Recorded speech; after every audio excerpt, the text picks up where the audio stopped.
화려한 웨딩홀에서 울려 퍼진 사회자의 목소리였습니다. 신랑 어머니는 대형마트에서 청소 일을 하십니다. 그 순간 하객들 사이로 퍼진 수군거림과 비웃음. 하지만 구석진 자리에 앉은 김미순 씨의 가방 안에는 아무도 모르는 비밀이 숨어 있었습니다. 100억 원짜리 땅 보상금 서류가 말입니다. 20년간 아들을 위해 모든 것을 희생한 어머니. 오늘 결혼식에서 받은 모욕이 그녀의 마지막 참을성을 시험하고 있었죠. 과연 이 어머니는 어떤 선택을 하게 될까요? 2024년 가을, 서울 강남구의 한 웨딩홀은 화려한 장식으로 가득 찼습니다. 오늘은 박민호와 이소영의 결혼식 날이었죠. 웨딩홀 입구부터 고급스러운 꽃장식과 환한 조명이 손님들을 맞이했습니다. 샹들리에가 눈부시게 빛나고 하얀 카펫이 길게 깔린 모습이 마치 궁전을 연상시켰죠. 김미수는 웨딩홀 구석 자리에 조용히 앉아 있었습니다. 58세인 그녀는 20년째 대형마트에서 청소부로 일하고 있었죠. 오늘 입은 옷은 몇 년 전 딸이 사준 검은색 정장이었습니다. 그나마 가장 좋은 옷이었지만 주변의 화려한 드레스들 사이에서는 초라해 보였습니다. 손목시계도 없고 목걸이도 없는 소박한 차림이었죠. 미수는 가방을 무릎 위에 올려놓고 꽉 움켜쥐었습니다. 가방 안에는 아무도 모르는 비밀이 들어있었거든요. 바로 재개발 보상금 통지서였습니다. 100억 원이라는 천문학적인 숫자가 적힌 서류 말이죠. 하지만 지금은 그 서류를 꺼낼 수 없었습니다. 신부 측 하객들이 하나둘 자리를 채우기 시작했습니다. 모두들 말끔한 정장과 화려한 드레스를 입고 있었죠. 다이아몬드 목걸이를 걸친 여성들, 고급 양복을 차려입은 남성들이 우아하게 걸어 들어왔습니다. 그들의 대화 소리도 세련되고 교양 있어 보였죠. 대기업에서 임원하신다면서요? 네, 최근에 승진하셨다고 들었어요. 이런 대화들이 자연스럽게 오가고 있었습니다. 이소영의 어머니는 진주 목걸이와 고급스러운 한복을 입고 당당하게 걸어왔습니다. 50대 초반으로 보이는 김영희는 품격 있는 자태를 뽐내며 하객들과 인사를 나누었죠. 그녀의 주변에는 항상 사람들이 모여 있었습니다. 미순이 앉은 구역으로 다가온 이소영 어머니가 형식적으로 인사를 건넸습니다. 안녕하세요.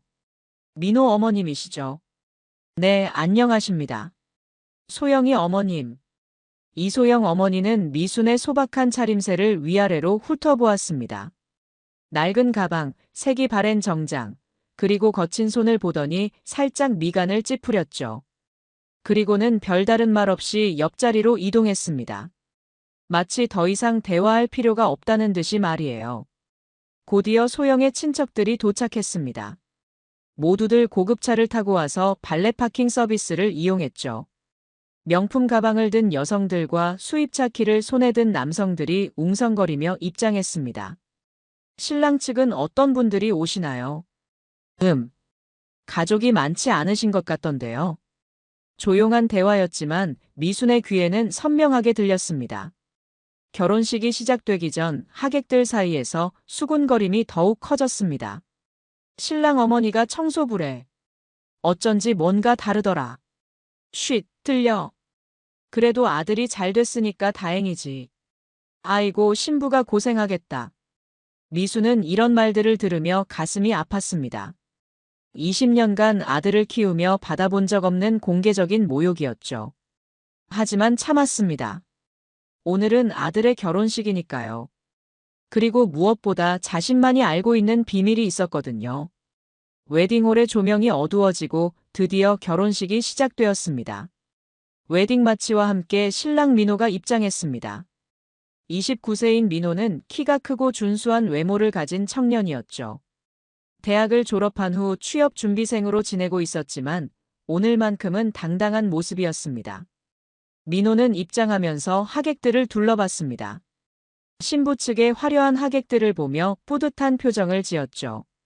하지만 구석에 앉은 어머니를 봤을 때는 잠깐 표정이 어두워졌습니다.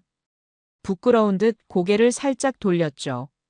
이어서 아름다운 웨딩드레스를 입은 신부 이소영이 입장했습니다. 대기업 사무직으로 일하는 26세의 소영은 단아하고 우아한 모습이었습니다. 수백만 원짜리 드레스와 전문 메이크업이 그녀를 더욱 아름답게 만들었죠. 하객들이 모두 일어나 박수를 보냈습니다. 플래시가 터지고 축하의 함성이 울려 퍼졌죠. 사회자가 마이크를 잡았습니다. 30대 중반으로 보이는 전문 사회자였죠. 이제 양가 부모님을 소개해드리겠습니다. 미순의 심장이 빨라지기 시작했습니다. 먼저 신부 아버지 이정수님은 중견기업 임원으로 재직 중이시고 신부 어머니 김영희님은 전문직에서 은퇴하신 후 사회봉사활동을 하고 계십니다. 우렁차게 박수 소리가 울려 퍼졌습니다. 신부 측 하객들의 자랑스러워하는 표정이 역력했죠. 이어서 사회자가 카드를 뒤적이더니 잠시 멈췄습니다. 그리고 신랑 어머니 김미수님께서는 사회자가 카드를 다시 한번 확인하더니 목소리 톤이 약간 어색해졌습니다. 신랑 어머니는 대형마트에서 청소 일을 하고 계십니다. 그 순간 웨딩홀이 조용해졌습니다. 200명이 넘는 하객들이 일순간 침묵에 빠진 거죠. 그리고 곧 여기저기서 웅성거림이 시작되었습니다. 청소부라고 했나요? 어쩐지 뭔가 다르더라니. 미순의 얼굴이 화끈거렸습니다. 모든 시선이 자신에게 집중되는 것을 느꼈거든요. 하지만 더 큰 충격은 아직 남아 있었습니다. 이소영 어머니가 옆 사람에게 작은 목소리로 말하는 것이 들렸습니다. 우리 딸이 참 고생하겠어요. 시어머니가 저런 일을 하시니. 아이고, 정말 안 됐네요. 그 대화를 들은 미순의 가슴이 철렁 내려앉았습니다. 자신이 아들에게 짐이 되고 있다는 생각이 들었죠. 20년간 아들을 위해 모든 것을 희생했는데 결국 부끄러운 존재가 된 거예요. 결혼식이 진행되는 동안 미수는 가방을 더욱 꽉 움켜쥐었습니다. 가방 안에는 아무도 모르는 비밀이 들어있었죠. 바로 100억 원짜리 재개발 보상금 통지서였습니다. 하지만 지금은 그 서류를 꺼낼 수 없었습니다. 이미 모든 사람들 앞에서 청소부로 소개되었으니까요. 민호와 소영이 서약을 하는 동안에도 미순의 마음은 편치 않았습니다. 하객들의 시선이 따가웠고 여기저기서 들려오는 수군거림 때문이었죠. 저 나이에 혼자 아들 키운 거 보면 고생 많이 했을 텐데. 그래도 아들이 저렇게 반듯하게 자랐으니 다행이지. 하지만 신부가 시어머니 때문에 스트레스 받겠어. 동정과 걱정이 섞인 말들이었지만 미순에게는 모욕으로 들렸습니다. 결혼 선서가 끝나고 반지 교환 시간이 되었습니다. 민호와 소영이 서로에게 반지를 끼워주며 행복한 미소를 지었죠. 그 순간만큼은 미순도 뿌듯했습니다. 아들이 행복해하는 모습을 보니까요. 하지만 그 감동도 잠시였습니다. 식이 끝나고 피로연 시간이 되자 미순의 시련이 진짜 시작되었거든요. 시간을 20년 전으로 돌려보겠습니다. 2004년 겨울, 김미순의 인생이 완전히 바뀐 날이었죠. 그때 미순은 38세였습니다. 남편 박철수와 함께 작은 동네에서 구멍가게를 운영하며 평범하지만 행복한 가정을 꾸리고 있었죠. 딸 수진이는 12세, 아들 민호는 9세였습니다. 비록 넉넉하지는 않았지만 가족이 함께 웃고 울며 지내는 소소한 일상이 행복했어요. 가게는 동네 사람들이 자주 찾는 곳이었습니다. 과자, 음료수, 생필품들을 파는 작은 가게였지만 단골들이 많았죠. 미수는 밝은 성격으로 손님들과 정답게 지냈고 철수는 성실하게 물건을 배달하며 가정을 책임졌습니다. 12월의 어느 추운 저녁이었습니다. 눈이 내리기 시작한 날이었죠. 철수는 평소보다 늦은 시간에 물건 배달을 나갔습니다. 동네 식당에서 급히 주문이 들어와서였어요. 여보, 눈 내리는데 조심해서 가세요. 알았어. 금방 올게. 그것이 남편과 나눈 마지막 대화였습니다. 시간이 흘러 밤 9시, 10시가 되어도 철수는 돌아오지 않았습니다. 평소보다 2시간이나 늦어진 거였죠. 미수는 점점 불안해지기 시작했습니다. 아빠 언제 와요? 9살 민호가 문을 열어보며 물었습니다. 금방 올 거야. 눈 때문에 좀 늦는 것 같아. 하지만 미순의 마음은 편치 않았습니다. 철수에게 전화를 걸어봤지만 받지 않았어요. 당시에는 휴대폰이 보급되지 않아서 연락이 어려웠거든요. 밤 11시쯤 집 전화가 울렸습니다. 미순이 급히 받았죠. 여보세요. 박철수님 가족분이신가요? 여기 서부경찰서입니다. 네, 맞습니다. 교통사고가 났습니다. 지금 즉시 성모병원으로 오시기 바랍니다. 미순의 온몸이 얼음처럼 굳었습니다. 세상이 무너지는 것 같았죠. 교통사고요. 어떻게? 자세한 것은 병원에서 설명드리겠습니다. 빨리 오세요. 미수는 아이들을 이웃집에 맡기고 급히 병원으로 달려갔습니다. 12월에 찬바람이 얼굴을 때렸지만 추위는 느낄 수 없었어요. 오직 남편이 무사하기만을 기도했죠. 병원에 도착했을 때 응급실은 이미 소란스러웠습니다. 의료진들이 바쁘게 움직이고 있었고 여기저기서 신음소리가 들렸죠. 박철수님 가족분이세요. 의사가 다가왔습니다. 40대 중반으로 보이는 의사의 표정이 무겁더군요. 네, 저 아내입니다. 남편이 어떻게? 음주운전 차량과 정면 충돌했습니다. 너무 늦게 발견되어서. 의사가 고개를 숙였습니다. 최선을 다했지만 유가족분께 조의를 표합니다. 미수는 그 순간 정신이 아득해졌습니다. 바닥에 주저앉으며 오열했죠. 안 돼요. 안 돼요. 이럴 수가 없어요. 하지만 현실은 잔인했습니다. 38세의 철수는 그렇게 세상을 떠났어요. 영안실에서 남편의 모습을 확인할 때 미수는 차라리 자신이 죽는 게 나았을 거라고 생각했습니다. 두 아이를 어떻게 키워야 할지 막막했거든요. 장례식을 치르는 3일 동안 미수는 정신이 없었습니다. 친척들과 동네 사람들이 도와주었지만 홀로 남겨진다는 현실을 바꿀 수는 없었죠. 수진이와 민호는 아버지의 죽음을 이해하지 못했습니다. 엄마, 아빠 언제 와요?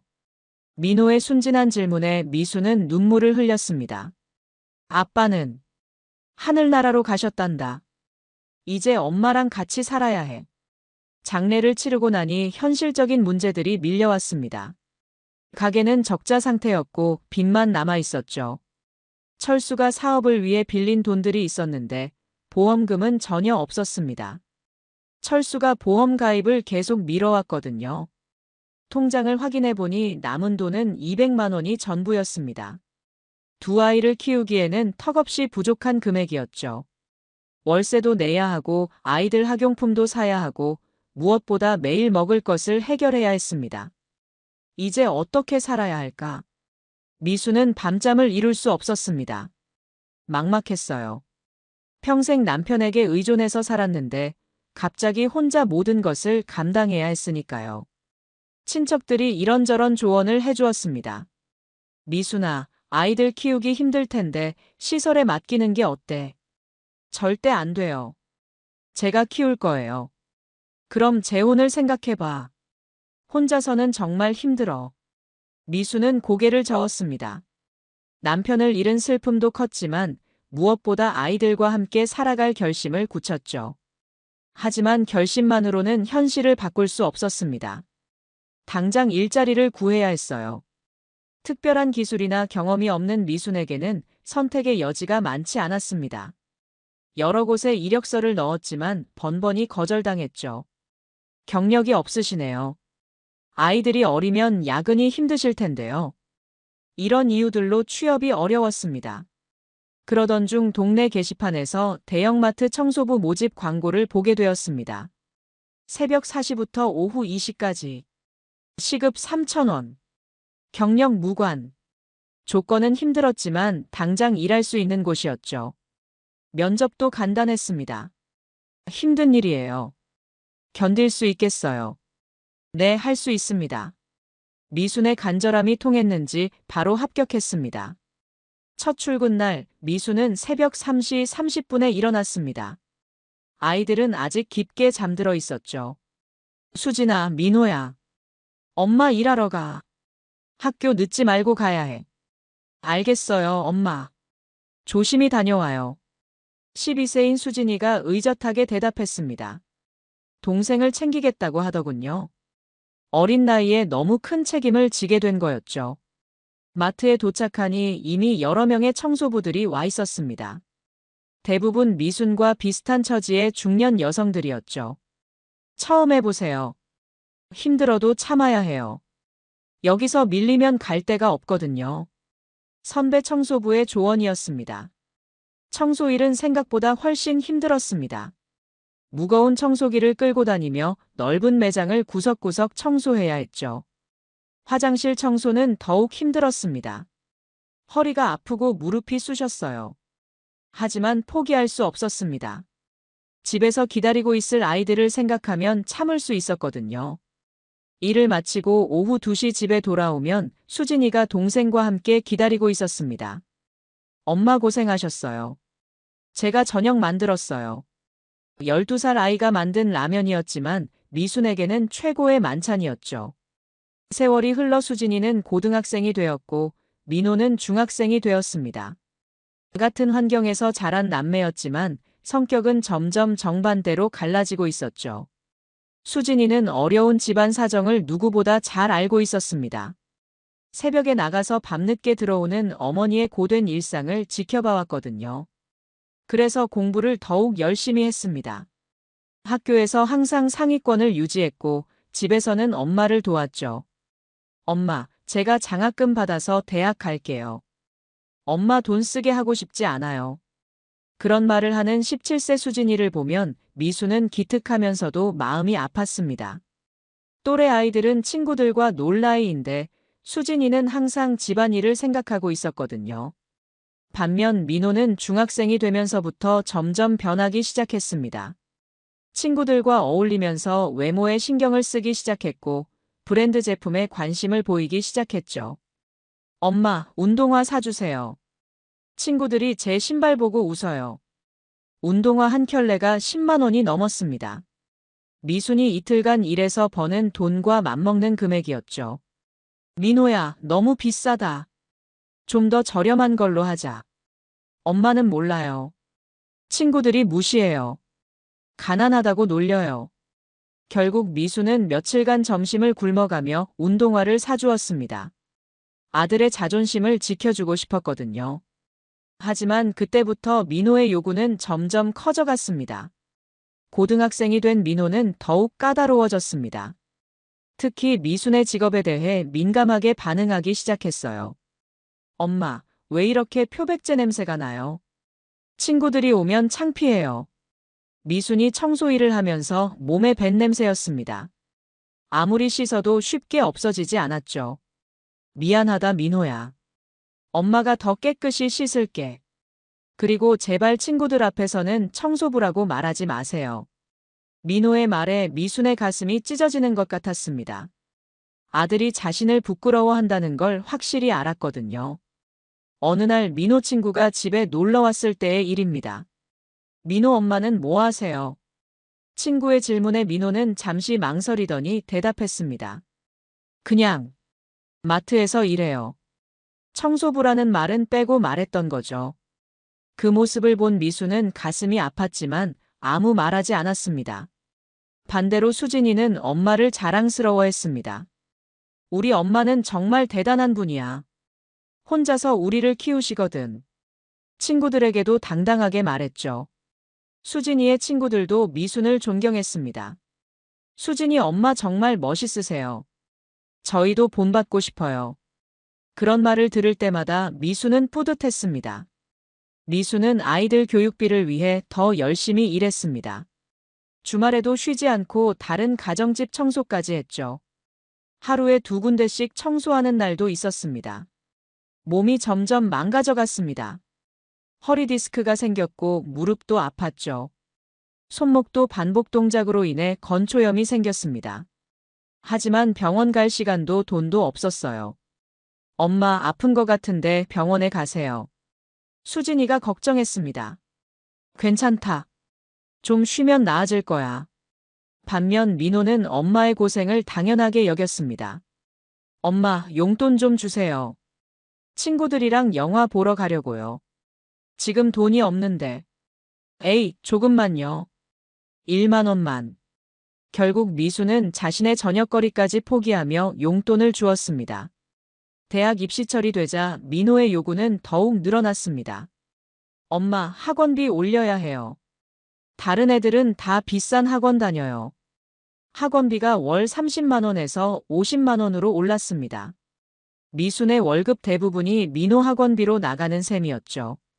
수진아, 미안한데 너는 학원 그만 다녀도 될까? 괜찮아요, 엄마. 저는 혼자 공부할 수 있어요. 민호만 잘 되면 돼요. 수진이는 자신의 기회를 포기하면서도 동생을 배려했습니다. 드디어 수진이가 대학에 합격했습니다. 간호학과에 성적 장학금까지 받았죠. 등록금 부담이 없었습니다. 엄마, 제가 간호사가 되면 엄마 편하게 해드릴게요. 좋은 병원에서 진료도 받으시고요. 반면 민호는 대학 입시에서 고전했습니다. 결국 지방대학에 겨우 합격했죠. 엄마, 재수할래요. 서울로 대학 가고 싶어요. 미수는 고민했습니다. 재수 비용도 만만치 않았거든요. 알겠다. 한 번 더 도전해봐. 엄마가 더 열심히 일할게. 결국 민호는 재수를 했고 이듬해 서울의 대학에 합격했습니다.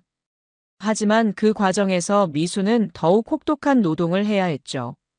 대학생이 된 민호는 서울에서 자취하며 더욱 많은 돈을 썼습니다. 등록금뿐만 아니라 생활비, 교재비, 교통비, 친구들과의 교재비까지 모든 것이 비쌌어요. 엄마, 친구들이랑 여행 가려고요. 50만 원만 주세요. 여행비까지 요구했습니다. 민호야, 그건 너무. 다른 애들은 다 가는데 저만 못 가면 어떡해요. 창피해요. 미수는 또다시 며칠간 굶어가며 돈을 마련해 주었습니다. 수진이가 알면 안 된다며 몰래 돈을 보냈죠. 반면 수진이는 대학생이 되어서도 알바를 했습니다. 카페에서 일하고 과외도 했어요. 그리고 번 돈으로 엄마에게 용돈을 드렸죠. 엄마, 이번 달 용돈이에요. 30만 원이었습니다. 수진이가 알바로 번 돈의 절반이었어요. 고맙다, 수진아. 하지만 너도 써야지. 괜찮아요. 제가 쓸 돈은 충분해요. 엄마가 더 필요하세요. 그런 수진이를 보며 미수는 때로 눈물을 흘렸습니다. 너무 기특하면서도 미안했거든요. 2023년 봄, 미순에게 인생을 송두리째 바꿀 기회가 찾아왔습니다. 그날도 평상시와 다름없이 새벽 4시에 일어나 마트로 출근했죠. 20년째 반복되는 똑같은 일상이었습니다. 무거운 청소기를 끌고 다니며 매장 곳곳을 청소하고 화장실을 닦고 바닥을 걸레질했어요. 동료 청소부 박순자가 말했습니다. 미순아, 우리 동네 재개발한다는 소문 들었어? 재개발? 우리 동네가? 응, 벌써 몇 년 전부터 얘기가 나왔는데 이제 본격적으로 시작한다는 거야. 미순이 사는 동네는 30년 된 오래된 주택가였습니다. 집들도 낡았고 도로도 좁았죠. 재개발 대상 지역이 될 만했습니다. 그런데 재개발되면 우리는 어디로 가야 하지? 보상금 받아서 다른 데로 이사 가야지. 별 대수롭지 않게 생각했습니다. 자신의 낡은 집이 큰 돈이 될 거라고는 상상도 못했거든요. 청소를 마치고 오후 2시에 퇴근한 미수는 우편함을 확인했습니다. 평소보다 두꺼운 봉투 하나가 들어있었죠. 발신인을 보니 구청이었습니다. 뭔가 싶어서 봉투를 열어봤습니다.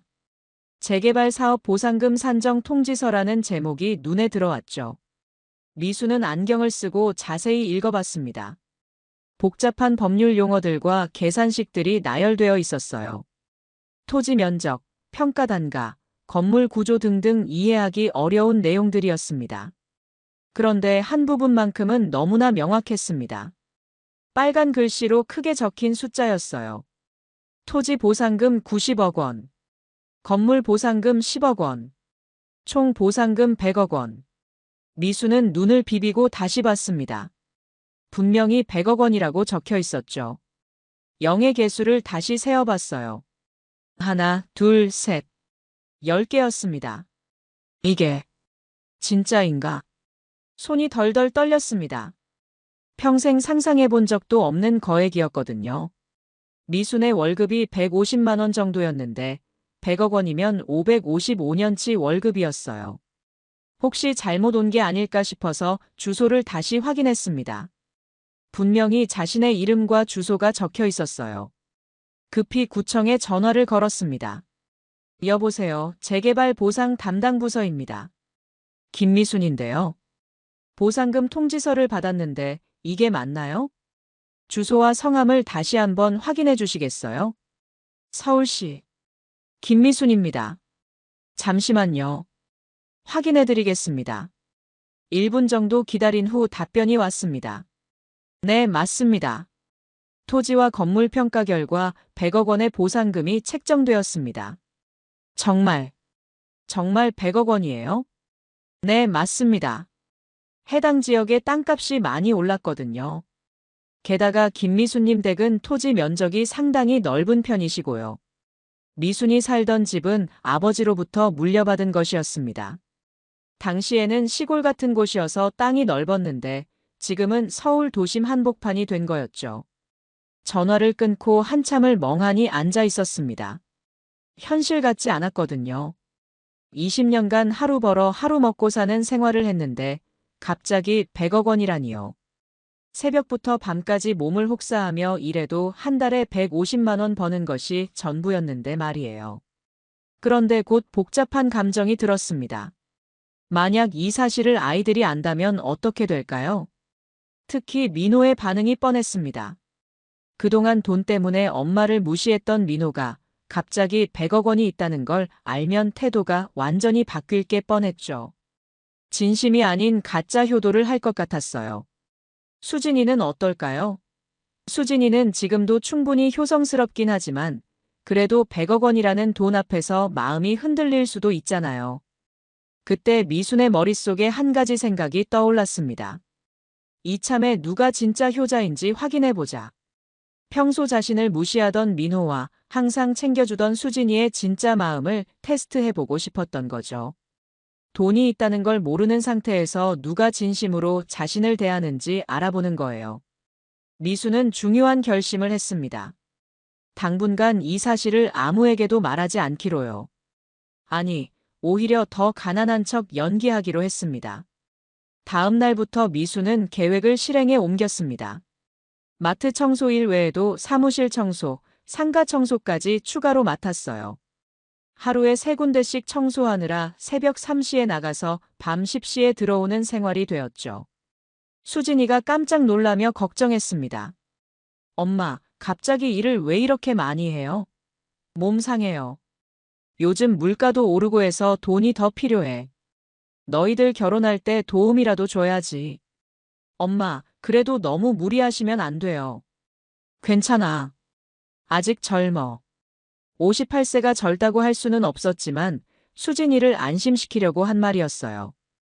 반면 민호는 엄마가 더 많이 일한다는 소식에 별다른 반응이 없었습니다. 오히려 돈이 더 많이 들어온다는 걸 좋아하는 것 같았어요. 엄마 고생하시네. 그래도 돈 많이 벌면 좋잖아요. 그런 말을 하는 민호를 보며 미수는 더욱 확신했습니다. 이 테스트가 필요하다는 걸 말이에요. 몇 개월이 지나자 미순의 연기는 더욱 치밀해졌습니다. 일부러 더 낡은 옷만 입고 다녔고 돈이 없다는 말을 자주 했죠. 수진이는 더욱 걱정했습니다. 용돈도 더 많이 가져다 주었고 영양제도 사다 줬어요. 엄마, 너무 무리하지 마세요. 제가 더 도와드릴게요. 고맙다, 수진아. 하지만 내가 공부에만 집중해야 해. 민호는 정반대였습니다. 엄마가 더 열심히 일한다는 걸 알고는 오히려 더 많은 돈을 요구했어요. 엄마, 친구들이랑 해외여행 가려고요. 200만 원 좀 주세요. 민호야, 엄마가 지금 그럴 여유가 없어. 에이, 요즘 일 많이 하신다면서요. 대학생인데 한 번도 해외여행 안 가봤어요. 결국 미수는 또다시 돈을 마련해 주었습니다. 물론 100억 원이 있으니까 가능한 일이었지만 민호는 그걸 모르잖아요. 이런 식으로 1년 반이 흘렀습니다. 그동안 수진이는 더욱 효성스러워졌고 민호는 더욱 이기적이 되었죠. 그리고 드디어 민호가 대학을 졸업했습니다. 하지만 취업은 쉽지 않았어요. 경기도 좋지 않았고 민호가 원하는 조건의 회사는 많지 않았죠. 엄마, 취업 준비하는 동안 용돈 좀 주세요. 스펙 쌓으려면 돈이 많이 들어요. 또 돈을 요구했습니다. 그러던 중 민호에게 소개팅 이야기가 들어왔습니다. 대기업에서 일하는 이소영이라는 여성이었죠. 엄마, 좋은 사람 만나고 있어요. 이소영이라는 분인데 정말 괜찮은 사람 같아요. 미수는 호기심이 생겼습니다. 어떤 사람일까요? 조만간 소개시켜 드릴게요. 하지만 미수는 이미 예감하고 있었습니다. 민호가 자신을 어떻게 소개할지 말이에요. 과연 청소부 엄마라고 당당하게 소개할까요? 아니면 부끄러워할까요? 곧 그 답을 알게 될 것 같았습니다. 민호가 이소영과 사귀기 시작한 지 6개월이 지났습니다. 그리고 드디어 미순에게 소개하는 날이 왔죠. 엄마, 오늘 소영이 데려올게요. 좋게 봐주세요. 그래, 어떤 분인지 궁금하더라. 미수는 정성스럽게 음식을 준비했습니다. 아들의 여자친구를 처음 만나는 자리니까요. 김치찌개를 끓이고 잡채도 만들고 생선구이도 준비했어요. 집에 있는 가장 좋은 그릇들도 꺼냈죠. 그런데 민호가 미리 당부했습니다. 엄마, 소영이 부모님이 좀 까다로우시대요. 첫인상이 중요하니까 깔끔하게 입으세요. 알겠어. 걱정하지 마. 하지만 민호의 표정에는 불안함이 역역했습니다. 엄마가 실수할까봐 걱정하는 것 같았어요. 저녁 시간에 민호가 이소영과 함께 왔습니다. 26세인 소영은 단정하고 깔끔한 인상의 여성이었죠. 대기업에서 사무직으로 일한다고 들었는데 그에 걸맞게 품위 있는 모습이었어요. 안녕하세요. 이소영입니다. 어서 와요. 많이 들었어요. 편하게 앉으세요. 소영은 집안을 둘러보며 미묘한 표정을 지었습니다.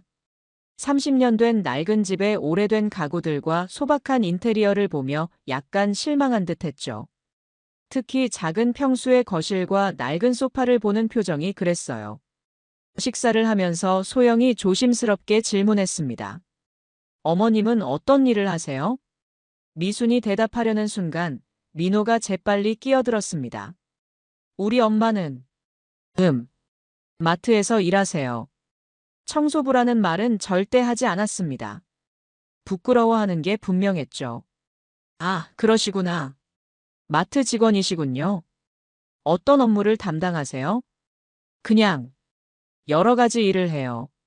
민호가 또다시 애매하게 대답했습니다. 소영은 안도하는 표정이었습니다. 청소부가 아니라 일반 직원이라고 생각한 거죠. 미수는 아들의 거짓말을 바로잡을 수 있었습니다. 하지만 참았어요. 더 지켜보고 싶었거든요. 소영은 자신에 대해 자세히 설명했습니다. 저는 기업 마케팅팀에서 일하고 있어요. 집은 강남에 있고요. 부모님도 안정적인 직업을 가지고 계세요. 중산층 이상의 집안이라는 걸 은근히 어필하는 것 같았어요. 저희 부모님이 민호 오빠 한번 뵙고 싶어 하세요. 시간 되실 때 식사라도 같이 해요. 그래요, 좋아요.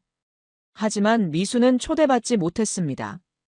아들만 초대받은 거죠. 며칠 후 민호가 소영 부모님을 만나고 왔습니다. 어땠어? 정말 좋으셨어요. 소영이 아버지는 회사 임원이시고 어머니는 전문직 출신이세요.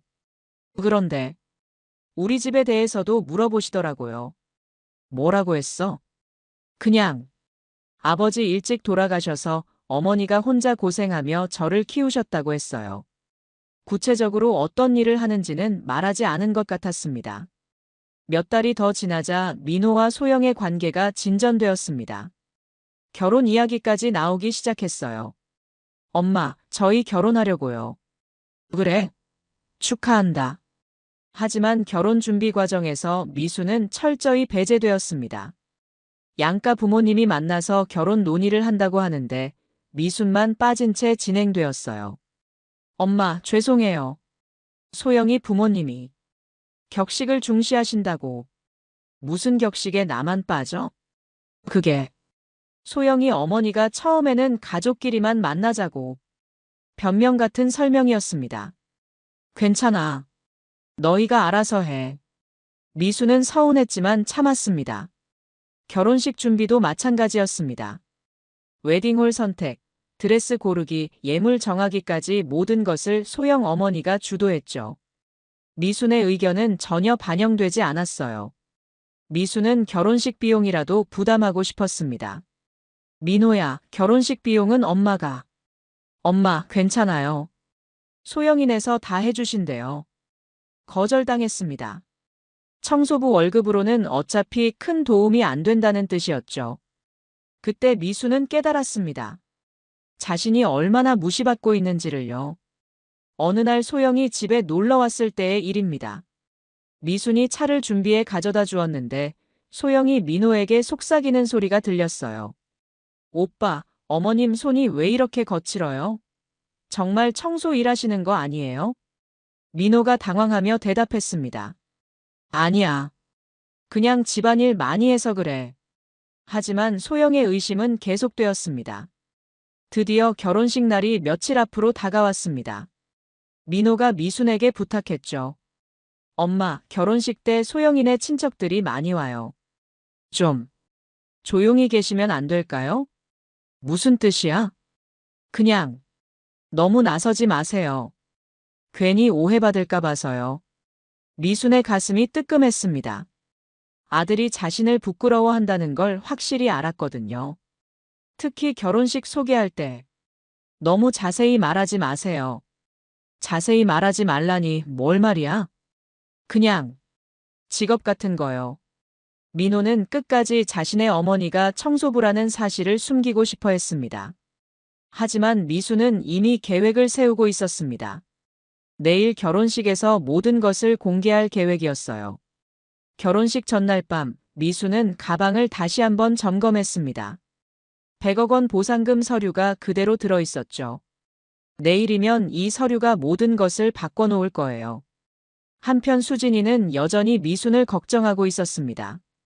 엄마, 내일 결혼식인데 괜찮으세요? 너무 피곤해 보여요. 괜찮아. 아들 결혼하는 날인데 뭐가 피곤해. 그래도 무리하지 마세요. 민호도 이제 어른이 됐으니까 엄마 생각도 해야죠. 수진이는 여전히 엄마 편이었습니다. 내일이면 모든 게 끝날 거야. 미수는 마음속으로 다짐했습니다. 과연 민호와 소영 가족이 어떤 반응을 보일까요? 그리고 진짜 효녀인 수진이는 어떻게 행동할까요? 모든 것이 내일 결정될 예정이었습니다. 결혼식 당일 아침, 미수는 평상시보다 일찍 일어났습니다. 새벽 5시였는데도 잠이 오지 않았어요. 오늘은 정말 특별한 날이니까요. 옷장에서 가장 좋은 옷을 꺼냈습니다. 몇 년 전 수진이가 어머니 날에 선물해준 검은색 정장이었죠. 그나마 가장 품위 있어 보이는 옷이었어요. 거울을 보니 그래도 단정해 보였습니다. 하지만 목걸이나 귀걸이 같은 장신구는 없었어요. 그런 것들을 살 여유가 없었거든요. 대신 수진이가 사준 시계 하나만 차고 있었습니다. 가방에는 100억 원 보상금 서류를 신중하게 넣었습니다. 오늘의 하이라이트를 위해서였죠. 서류를 만지작거리며 마음을 다잡았어요.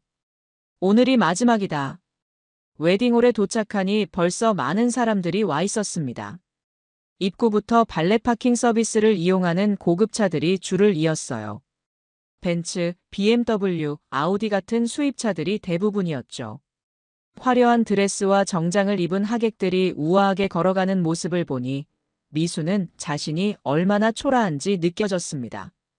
웨딩홀 로비에 들어서니 더욱 압도되었어요. 천장까지 닿을 듯한 높은 샹들리에와 대리석 바닥, 거대한 꽃장식들이 마치 궁전 같았거든요. 수진이가 먼저 와서 엄마를 맞았습니다. 엄마, 일찍 오셨네요. 민호도 기뻐할 거예요. 32세인 수진이는 이제 간호사로 성공적인 커리어를 쌓고 있었습니다. 오늘도 우아한 네이비 드레스를 입고 있었는데 미순보다 훨씬 세련되어 보였어요. 민호가 신랑 대기실에서 나와 인사했습니다. 신랑복을 입은 모습이 의젓하고 멋있었어요. 엄마 와주셔서 고마워요. 하지만 그의 눈빛에는 기쁨보다는 걱정이 섞여 있었습니다. 엄마, 자리는 저쪽에 준비해뒀어요. 민호가 가리킨 곳은 웨딩홀 맨 뒤쪽 구석진 자리였습니다. 가장 눈에 띄지 않는 곳이었죠. 괜찮아. 어디든 상관없어. 미수는 조용히 자리로 향했습니다. 주변을 둘러보니 신부 측 하객들과는 확연히 다른 분위기였어요. 이소영의 어머니 김영희가 우아한 모습으로 다가왔습니다. 50대 초반으로 보이는 그녀는 고급스러운 자주색 한복을 입고 있었죠. 진주 목걸이와 귀걸이까지 완벽한 차림새였어요. 안녕하세요. 민호 어머님이시죠? 오늘 멀리서 와주셔서 감사해요. 형식적인 인사였습니다. 진심이 전혀 담겨 있지 않았죠. 오히려 빨리 자리를 뜨고 싶어 하는 것 같았어요. 소영이도 신부 대기실에서 잠깐 나와 인사를 했습니다. 어머님, 오늘 와주셔서 정말 고마워요. 하지만 그 인사도 의무적이었어요. 곧바로 다른 하객들에게로 가버렸죠. 하객들이 하나둘 자리를 채워갔습니다. 신부 측은 대부분 세련되고 교양 있어 보이는 사람들이었어요. 명품 가방을 든 여성들, 고급 양복을 입은 남성들이 품위 있게 대화를 나누고 있었죠. 의사 선생님이시군요. 네, 강남에서 개업하고 있어요. 요즘 부동산 시세가 어떤가요? 저희 동네는 계속 오르고 있어요. 이런 고급스러운 대화들이 자연스럽게 오가고 있었습니다. 반면 신랑 측은 미순과 수진이, 그리고 몇 명의 친척들이 전부였어요. 숫자로도 압도적으로 적었고 분위기도 위축되어 있었죠. 드디어 결혼식이 시작되었습니다. 웨딩홀의 조명이 어두워지고 웨딩 마치가 울려 퍼졌죠. 200명이 넘는 하객들이 모두 일어나 박수를 보냈습니다. 신랑 민호가 입장했습니다. 하지만 입장하면서 구석에 앉은 어머니를 봤을 때는 잠깐 표정이 어두워졌어요. 마치 없었으면 좋겠다는 듯한 표정이었죠. 이어서 아름다운 웨딩드레스를 입은 신부 이소영이 입장했습니다. 수백만 원짜리 드레스와 전문 메이크업이 그녀를 공주처럼 만들었어요. 하객들의 탄성이 터져나왔고 플래시가 연신 터졌죠. 드디어 미순이 가장 두려워하던 순간이 왔습니다. 사회자가 마이크를 잡았어요. 30대 중반으로 보이는 전문 사회자였는데 능숙한 말솜씨를 자랑하는 사람 같았어요. 이제 양가 부모님을 소개해드리겠습니다. 미순의 심장이 빨라지기 시작했습니다. 먼저 신부 측 소개가 이어졌습니다. 신부 아버지 이정수님은 그룹 계열사 임원으로 재직 중이시고 신부 어머니 김영희님은 약사로 일하시다가 은퇴 후 현재는 사회봉사활동에 힘쓰고 계십니다. 우렁차게 박수 소리가 울려 퍼졌습니다. 신부 측 하객들의 자랑스러워하는 표정이 역력했죠. 와, 대단하시네요. 역시 좋은 집안이구나. 감탄의 소리들이 여기저기서 들렸어요. 이어서 사회자가 카드를 뒤적이더니 잠시 멈췄습니다. 뭔가 이상하다는 표정을 지었어요. 그리고 신랑 아버지는 일찍 돌아가셨고 사회자가 카드를 다시 한번 자세히 들여다봤습니다. 신랑 어머니 김미수님께서는 잠깐의 침묵이 흘렀어요. 사회자가 망설이는 것 같았어요. 대형마트에서 청소 일을 하고 계십니다. 그 순간 웨딩홀이 쥐 죽은 듯 조용해졌습니다. 200명이 넘는 하객들 모두가 일순간 침묵에 빠진 거였어요. 미순의 얼굴이 화끈거렸습니다. 모든 시선이 자신에게 집중되는 것을 느꼈거든요. 그리고 곧 여기저기서 웅성거림이 시작되었습니다. 청소부라고 했나요? 어쩐지 뭔가 다르더라니. 아이고, 신부가 고생하겠네요. 신랑은 정말 출세한 거네요. 미수는 그 순간 땅에 구멍이라도 있으면 들어가고 싶었습니다. 하지만 더 큰 모욕은 아직 남아 있었어요. 이소영 어머니가 옆 사람에게 작은 목소리로 말하는 것이 미순의 귀에 들렸거든요. 우리 딸이 참 고생하겠어요. 시어머니가 저런 일을 하시니. 정말 안 됐네요. 그래도 아들이 잘 됐으니까 다행이긴 하지만. 그 대화를 들은 미순의 가슴이 철렁 내려앉았습니다. 자신이 딸에게 짐이 되고 있다는 생각이 들었거든요. 결혼식이 진행되는 동안에도 미순의 마음은 편치 않았습니다. 하객들의 시선이 따가웠고 여기저기서 들려오는 수군거림이 괴로웠어요. 저 나이에 혼자 아들 키운 거 보면 정말 고생 많이 했을 텐데. 그래도 아들이 저렇게 반듯하게 자랐으니까 성공한 거지. 하지만 신부 입장에서는 부담스럽겠어. 동정과 걱정이 섞인 말들이었지만 미순에게는 모욕으로 들렸습니다. 결혼 선서가 끝나고 반지 교환 시간이 되었습니다. 민호와 소영이 서로에게 반지를 끼워주며 행복한 미소를 지었어요. 그 순간만큼은 미순도 뿌듯했습니다. 하지만 그 감동도 잠시였어요. 식이 끝나고 피로 연장으로 이동하는 순간부터 진짜 시련이 시작되었거든요. 피로 연장으로 이동한 하객들 사이에서 미수는 더욱 소외감을 느꼈습니다. 다들 같은 테이블끼리 모여서 즐겁게 대화를 나누고 있었는데 미순의 테이블로는 아무도 오지 않았거든요. 신부 측 테이블에서는 고급스러운 대화가 오가고 있었어요. 요즘 아이들 사교육비가 정말 장난이 아니에요.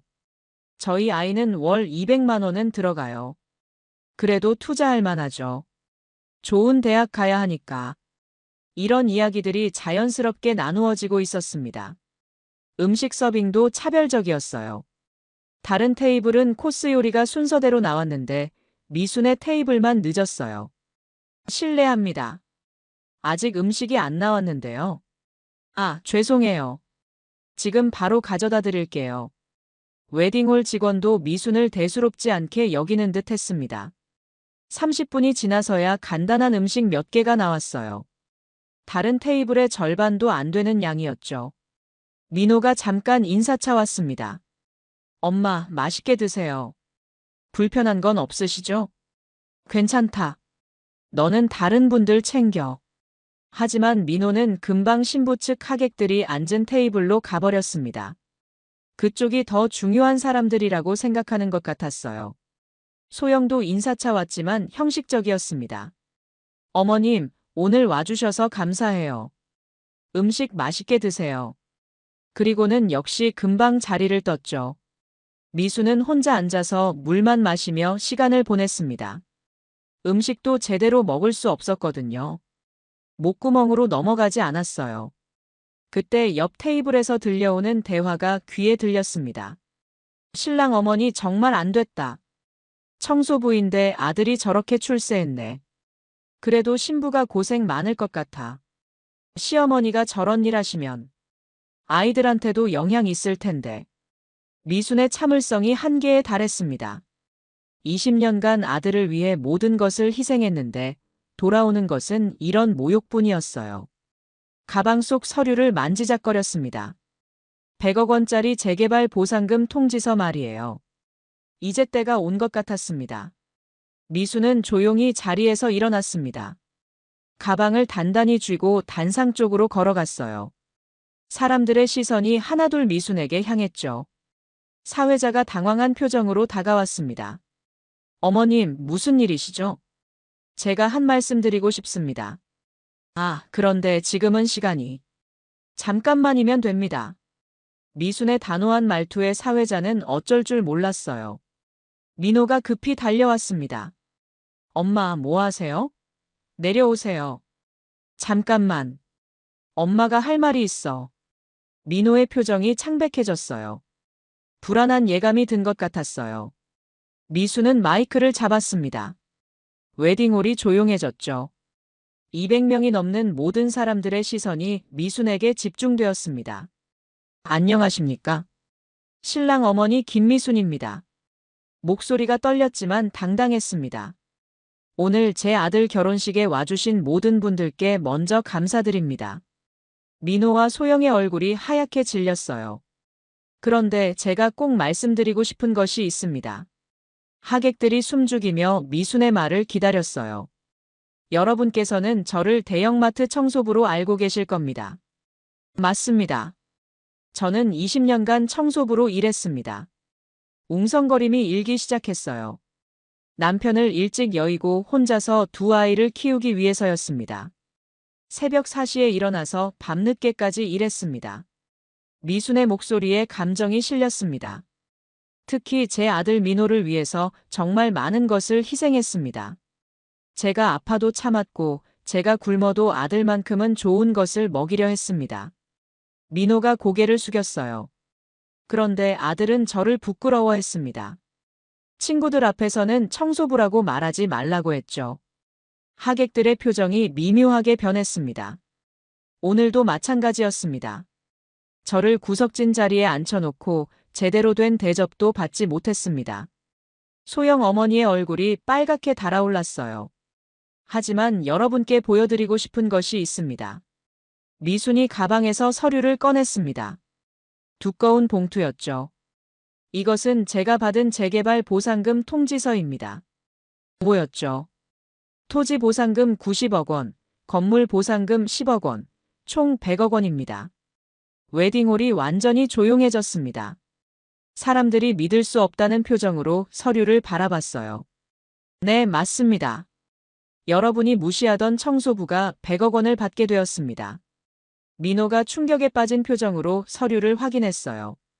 엄마, 이게 진짜예요? 1년 전부터 알고 있었습니다. 하지만 일부러 숨겼죠. 누가 진짜 저를 사랑하는지 알고 싶었거든요. 소영의 어머니가 당황하며 일어났습니다.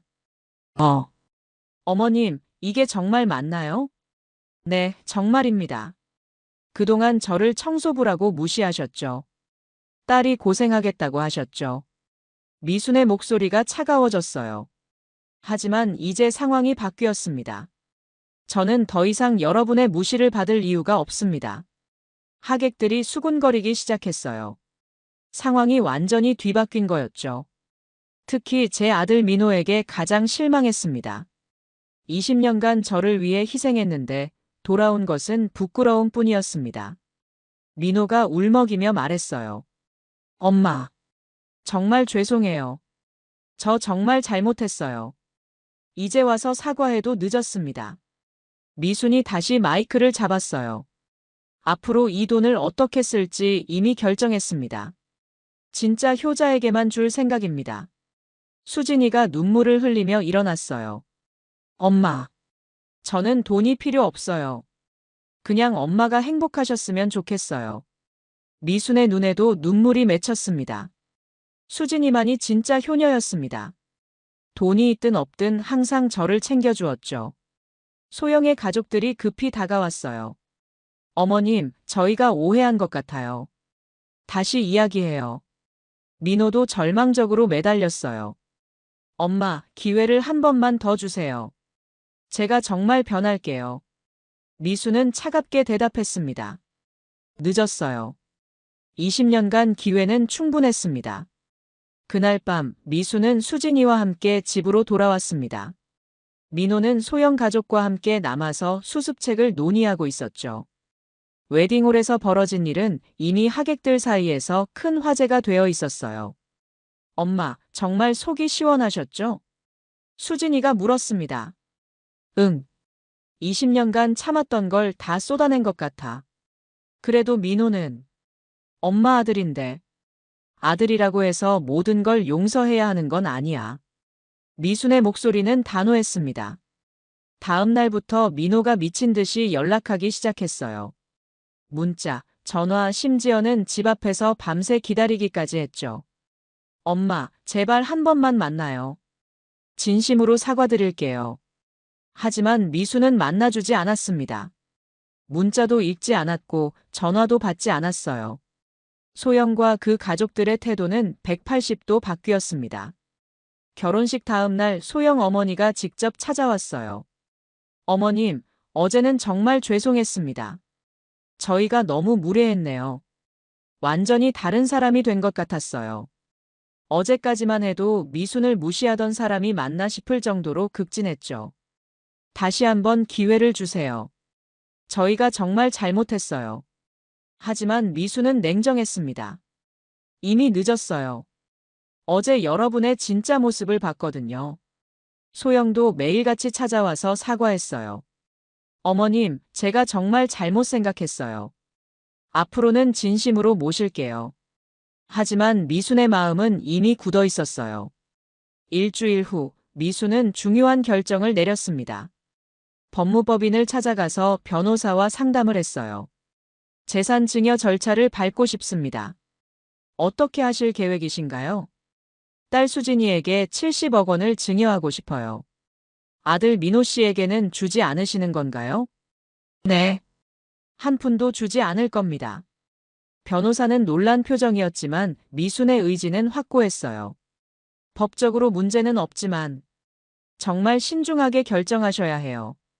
이미 결정했어요. 며칠 후 증여 절차가 완료되었습니다. 수진이는 갑자기 70억 원의 거부가 된 거였죠. 엄마, 이렇게 큰 돈을 받을 수가 없어요. 너는 받을 자격이 있어. 그동안 나를 얼마나 잘 챙겨줬는데. 정말 감사해요, 엄마.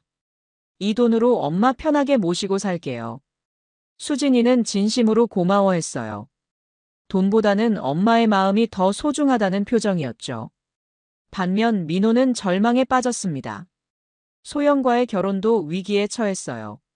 소영의 부모들이 태도를 바꾸기 시작한 거였죠. 그런 시어머니면 우리 딸이 고생할 것 같아. 100억 원이 있다고 해도 성격이 저러면. 결국 소영 부모들이 결혼을 반대하기 시작했어요.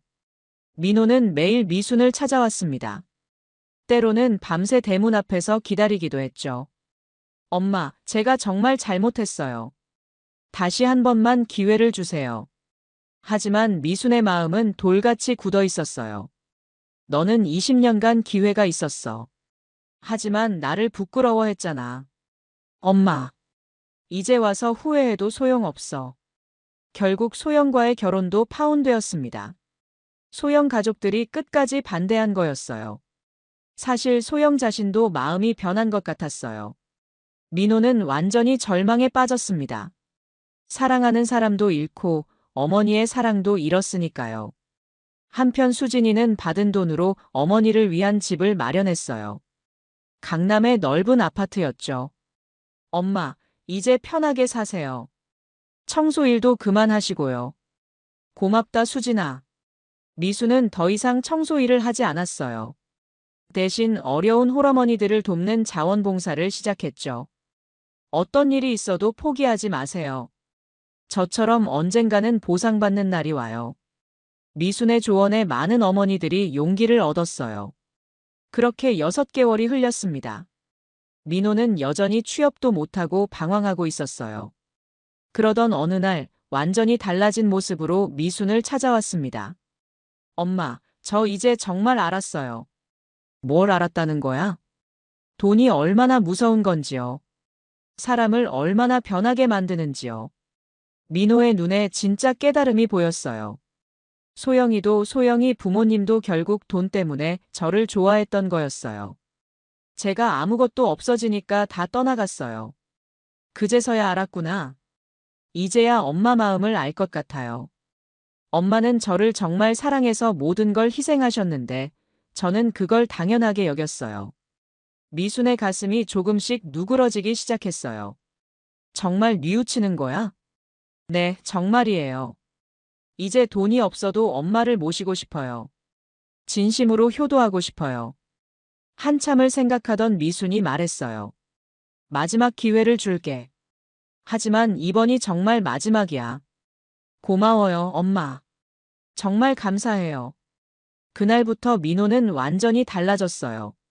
새벽에 일어나서 엄마를 위해 아침을 준비했고 집안일도 도왔죠. 취업도 다시 시작했어요. 이번에는 허영을 버리고 작은 회사라도 성실하게 일하겠다고 했어요. 6개월 후 민호는 중소기업에 취직했습니다. 월급은 많지 않았지만 성실하게 일했어요. 그리고 매달 자신의 월급에서 30만 원씩 미순에게 용돈을 드렸습니다. 엄마, 많지는 않지만 제 마음이에요. 고맙다, 민호야. 미순도 서서히 마음을 열기 시작했어요. 1년 후 미순은 민호에게도 20억 원을 증여했습니다. 진심으로 변한 모습을 확인했거든요. 엄마, 정말 감사해요. 이 돈으로 엄마께 효도할게요. 이제야 진짜 아들이 되었구나. 수진이와 민호는 합심해서 미순을 모셨어요. 세 식구가 함께 사는 따뜻한 가정이 되었죠. 미순은 깨달았습니다. 진정한 부는 돈이 아니라 가족의 사랑이라는 것을요. 돈은 사람을 바꾸는 게 아니라 그 사람의 진짜 모습을 드러낼 뿐입니다. 진정한 효도는 돈이 있을 때 하는 게 아니라 없을 때도 변하지 않는 마음이에요. 민호도 새로운 사람을 만나 재혼했습니다. 이번에는 돈이 아닌 진짜 사랑으로요. 새 며느리는 미순을 진심으로 모셨어요. 수진이도 좋은 사람을 만나 결혼했습니다. 남편도 미순을 친어머니처럼 섬겼죠. 미순의 이야기는 우리에게 중요한 교훈을 줍니다. 가족의 진정한 의미가 무엇인지, 그리고 부모의 사랑이 얼마나 소중한지를 말이에요. 한 사람의 이야기가 누군가의 위로가 되길 바라며 오늘의 이야기를 마칩니다. 구독과 좋아요는 저희에게 큰 힘이 됩니다. 건강하고 행복한 하루 되세요.